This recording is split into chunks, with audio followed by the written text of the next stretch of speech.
Bonsoir tout le monde, lundi 6 avril 2020 et nous sommes au 21e jour de confinement suite à l'épidémie de coronavirus. J'espère que vous allez tous bien. Je continue la lecture de Mon ex, la mort et moi, chapitre 24. L'homme qui était étendu à présent dans notre jardin de devant glapissait, sifflait et grognait.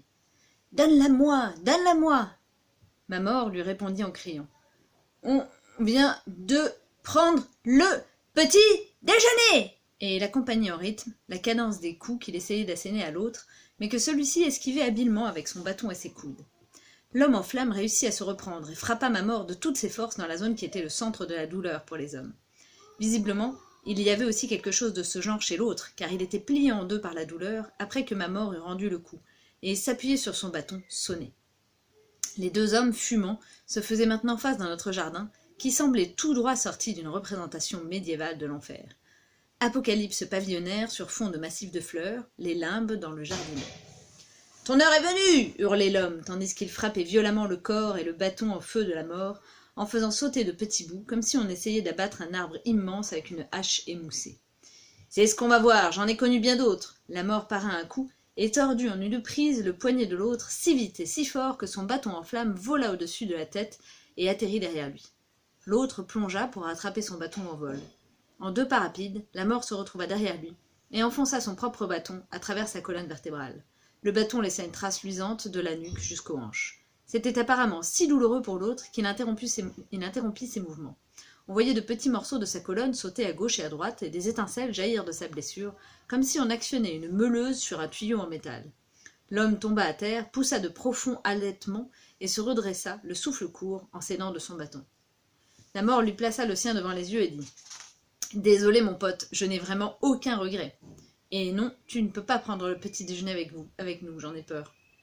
Tu entendras parler de moi plus vite que tu ne le voudrais, ou plutôt lui va entendre parler de moi, dit l'autre en haletant et en me désignant de son doigt bleuâtre flamboyant. Les temps changent. Ce pathos, c'est tellement ridicule.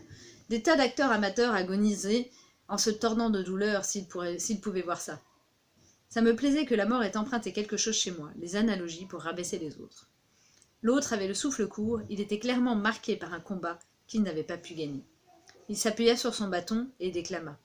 « Allons, allons, allons, dans la nuit et le vent, je viens d'attraper l'enfant esselé, le père cherche et la mère voit, l'enfant bientôt à genoux devant moi, je lève le bâton rouge de flamme.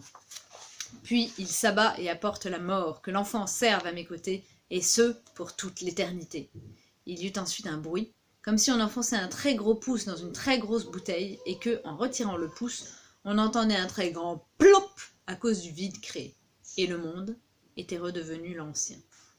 « Où est l'autre homme ?» me demanda ma mère une fois revenue à elle sur le canapé. « Qui ?» demandai-je. « Eh bien, l'homme qui voulait à l'instant saisir ma maison. »« Oh, vous vous êtes évanoui, nous avons pu vous rattraper juste à temps et nous avons renvoyé cet homme. Il compte revenir plus tard, je crois, si j'ai bien entendu. » « On ne voulait pas se tutoyer ?» demanda ma mère, aussi sérieuse qu'épuisée. La mort respirait encore difficilement à cause du combat, et il dégageait de la vapeur, comme un footballeur en hiver. « Mais vous fumez ?» remarquait ma mère. « Je croyais qu'on se tutoyait. » Ma mère ne put s'empêcher de sourire, la mort ne put s'empêcher de grimacer un sourire, et moi, je secouai la tête. « Tout d'abord, il faut que j'organise une ou deux choses. En premier lieu, je dois aller à la banque. Tu dois m'accompagner, s'il te plaît. Je ne peux tout de même pas aller à la banque toute seule. Tu viens avec moi ? Me demanda ma mère. On s'est arrangé avec lui pour obtenir d'abord un délai. Il était vraiment très choqué quand tu es tombé d'un seul coup, dis-je. Attisé par l'adrénaline des limbes, ma capacité à mentir se développait manifestement de manière démesurée. Il était choqué ? Choqué, tu dis ? Pour lui, il n'y a rien de plus beau que son boulot. Il y en a, je te jure, dit ma mère. Jugeant ainsi la situation irréaliste de manière très réaliste, et elle avala une autre gorgée de café, en tremblant un peu. Sophia n'avait rien remarqué de notre petit intermède dans les limbes. Elle tenait la main de ma mère et la caressait doucement. La mort sortit de la salle à manger et dit « Je vais te faire un petit enveloppement froid pour relancer ta circulation sanguine. Qu'est-ce que tu en dis ?» Ma mère était enthousiasmée. « C'est une très bonne idée, c'est une très très bonne idée. Et ajoute donc un trait d'alcool à friction. Ça aide toujours. C'est prouvé que les Huguenots étaient des Knépiens, et bien longtemps avant même que Kneipp soit né, des Knépiens. Encore un terme que je n'avais plus entendu depuis que j'étais partie de la maison et que ma mère décrivait mieux que n'importe quelle expertise psychologique complète, qu'elle aurait balayé d'un revers de la main avec une assurance inébranlable. Allez, arrêtez un peu avec ces foutaises à la mode. D'un clin d'œil, la mort me fit signe de venir. Tu veux bien m'aider et me montrer où sont rangées les serviettes et où je pourrais trouver une bassine? Je l'accompagnai dans la salle de bain. Dans cette pièce, qui avait gardé la plus belle teinte marron que les années 70 avaient à offrir, il me dit « On a un problème. Merci encore pour tout à l'heure, hein, dis-je. J'avais encore gardé un pied dans les limbes. Oui, oui, dit la mort. Moi. Non mais vraiment, merci d'avoir sauvé ma mère. La mort. Faut bien faire quelque chose. N'importe qui pourrait venir, sinon. Moi. Pas beaucoup reçu de compliments jusqu'à présent, je me trompe? La mort. Ah, je dois bien l'admettre. Moi. Il y a autre chose à dire, sinon? La mort. À quel sujet? Moi. Laisse-moi réfléchir. Au sujet de la dernière journée de match? Non. De la façon dont ma mère te considère? Non plus. Ce qu'elle pense de toi est absolument évident. Laisse-moi réfléchir encore un peu. Peut-être que je veux parler de la situation de tout à l'heure, quand on s'est battu avec un être mystique dans notre jardinet en feu? Toi avec un bâton en bois orné, embrasé de flammes bleues, je répète, de flammes bleues? Et ce type qui avait aussi le même genre de bâton? Ah oui, oui, oui, je me souviens. Je crois vraiment que c'était ça dont je voulais encore te parler. Ne te fais pas de soucis, dit la mort. Moi. Que je me fasse pas de soucis? Ma mère a failli passer l'arme à gauche, alors que de toute évidence elle ne figurait pas dans ton livre, et je ne dois pas me faire de soucis. Ok, tu sais quoi?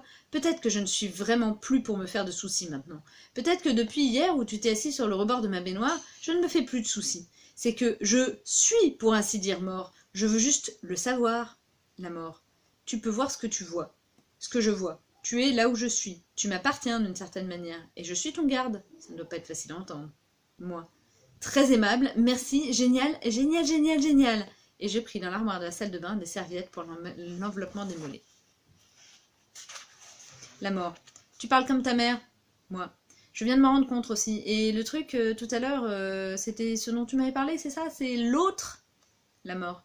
Oui, c'était bien le candidat à mon poste. Non mais sérieusement, comparé à lui, je suis quand même d'un autre niveau, non? Je penchai ma tête sur le côté, et je fis semblant d'y réfléchir. La complexité du monde faisait un beau croc-en-jambe à la manie des hommes de vouloir tout catégoriser en bien ou en mal au nom de la recherche perpétuelle de l'harmonie et de la clarté.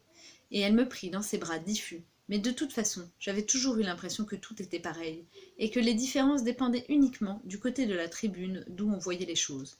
Ce qui est une victoire de derby pour l'un, et pour l'autre un voyage dans l'ignominie violente et éternelle. La mort.